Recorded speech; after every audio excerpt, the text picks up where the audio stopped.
Hi, guys, and welcome to Classic Rock and Country Music Facts and Trivia. Appreciate you being here. We're going to stick with country music today. I hope you guys enjoyed yesterday's, and if you did not see yesterday's, go back and check it out. It's pretty cool. And even if you're a rock and roll fan, the partying ways of the country guys are pretty rock and roll, so you might want to check that out. Anyway, some more wild stuff, but this time it's six wild but true facts about Waylon Jennings, the true outlaw. Let's take a look.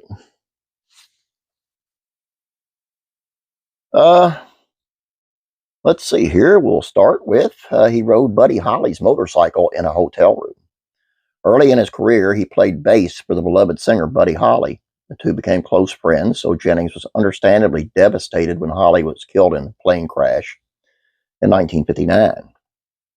Before Holly's death, he had purchased an Aerial Cyclone motorcycle, which Jennings remembered vividly. Holly's father kept the bike until 70, but eventually sold it. For Jennings' birthday in 79, two of Holly's crickets tracked down the motorcycle and decided to surprise him with it. When Jennings saw the bike, he did what any outlaw would do. He said, "I walked into my hotel room after the show and saw it sitting there." Jennings wrote in his autobiography, Waylon, an autobiography, what else could I do? I swung my leg over it, stomped on the Kickstarter, and burst into roaring life. First kick, it was midnight. Sounded twice as loud bouncing off the walls of the hotel room, and I knew Buddy wouldn't mind. He walked off the set of a talk show. Jennings didn't like it when the powers to be would cut into his set lists, and he always made his displeasure known. Perhaps the best-known protest took place in 1998 when he walked off the set of Tom Snyder's Late Late Show. Apparently, Jennings went into the show and apparently wasn't pleased with the way that things were set up. He wanted the entire hour-long slot to himself, but learned that he would be sharing time with another guest, Dr. Laura. Already displeased, Jennings grew even more frustrated when Dr. Laura's segment ran over into his own.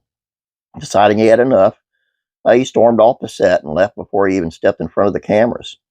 His exit left Snyder in shock, and he had to scramble to fill the remaining minutes of the show. "I've never had anybody leave before they came on," Snyder said. And he walked off on the CMA Awards. Jennings didn't reserve his protests for talk shows. In fact, in 28 years before he walked out on Snyder, Jennings walked out on the CMA Awards for a similar reason. As he wrote in his autobiography, he was scheduled to perform at the 1970 CMA Awards and was going to sing "Old Daddy Only Daddy That'll Walk the Line." But the show organizers were running short on time and asked Jennings if he could cut his song to just a verse and a chorus. "I said, why don't I just dance across the stage and grin? Maybe do one line. That'll give you all a lot of time. They told me not to get smart. Either I did it or I got out." When the CMA folks told Jennings they didn't need him to move on to the show, he decided to leave. Now, if you're unfamiliar with this story, prepare yourself because it's a doozy. To simplify, the DEA came after Jennings in 1977 after they discovered a package of cocaine that was being shipped to him. When his secretary brought the package to his recording studio, the DEA agents came knocking at his door. After pointing out a mistake in the DEA agent's warrant, Jennings and his drummer worked to hide all the cocaine and pills they had. Jennings emptied the vials from his pockets while the drummer dropped a bag of cocaine down a crack in a wall and flushed another down the toilet. Although there was no longer any evidence, the DEA ended up arresting Jennings anyway. All charges against him were eventually dropped. Jennings wrote the song "Don't You Think This Outlaw Bit's Done Got Out of Hand," based on true events.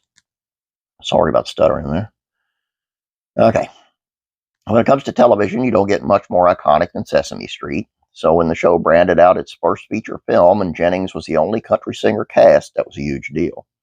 Jennings had a small part in the film. He played an unnamed turkey farmer who picks up a hitchhiking big bird. As he drives with his new feathered friend, Jennings offered him some words of wisdom, though an undeniably catchy song, "Ain't No Road Too Long."